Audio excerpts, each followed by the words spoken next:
मुलांना आईचीही जात लावा, मनोज जरांगे पाटील यांच्या आंदोलनातील सर्वात मोठा ट्विस्ट। छत्रपती संभाजीनगर 19 डिसेंबर 2023।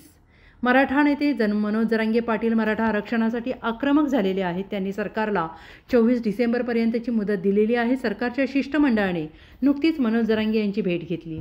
या शिष्टमंडळाने मनोज जरांगे यांना वेळ वाढवून देण्याची विनंती केली, पण मनोज जरांगे आपल्या निर्णयावर ठाम आहेत। ते सरकारला वेळ वाढवून देण्यास तयार नाही। सरकारने येत्या 24 डिसेंबरपर्यंत मराठा आरक्षणाबाबत निर्णय घ्यावा, अन्यथा आम्हाला पुढची दिशा ठरवावी लागेल। तसेच एकदा पुढची दिशा ठरली की मग आम्ही मागे हटणार नाही, असा इशारा मनोज जरांगे यांनी दिला आहे। विशेष म्हणजे मनोज जरांगे आणखीन एक यांनी मोठी मागणी केली आहे। एखाद्या महिलेकडे कुणबी जात प्रमाणपत्र असेल तर त्या आईच्या मुलाला कुणबी प्रमाणपत्रच देण्यात यावं, अशी मागणी मनोज जरांगे यांनी केली आहे।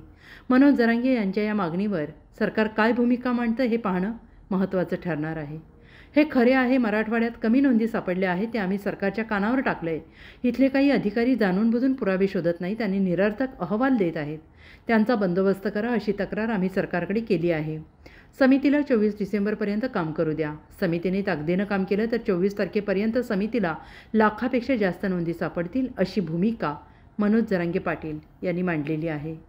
की ज्याची नोंद मिळाली त्यांनी जरी रक्ताचे नातेवाईक दाखवले तरी कलेक्टर साहेबांना महाराष्ट्रातले आदेश आम्ही सरकार द्यायलो, त्याला लाभ मिळणार आहे। म्हणजे आमची लाईन क्लिअर होईल। किंवा ज्याची नोंद मिळाली त्याच्या रक्ताच्या सगळ्या सोयऱ्यांनी शपथपत्र करून द्यायचं की मी नातलगे यांचा, आणि त्या नोंद मिळालेली त्याला मान्यता द्यायची आणि सरकार मग त्याचा लाभ देणार आहे। इतकं सुटसुटीत आम्हाला करून द्यावं। मग काय तर राहत नाही ना, मग सुटसुटीत करून द्या म्हणतो ना, पुढे ते परत म्हणतो ना त्याचाच नाही।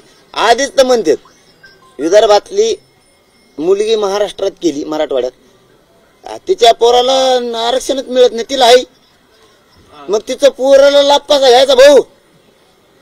पुरब मला तुम्ही पाहुणात नाही, हे पाहुणात नाही, मग काय करायचं आम्ही? परत तुमचे दार झिजीत बसायचे। त्यामुळं सरकार लाईन क्लिअर आहे। ते कोर्टाचा विषय ना, हवाल्याचा विषय त्याला लांब आहे, ते पडून द्या तिकडं। ही आमची लाईन क्लिअर करून द्या बस। मराठा समाजाला आरक्षण मिळतंय, मी हे ठामपणानं सांगतो, पण लाईन क्लिअर करून द्या। नोंद सापडण्याचा रक्ताचा नातेवाईक तुम्ही कसा धरणार आहेत का? त्यांनी सांगितलं तरी तो ग्राह्य धरणार आहेत? बस आमची लाईन फक्त आम्हाला क्लिअर करून द्या।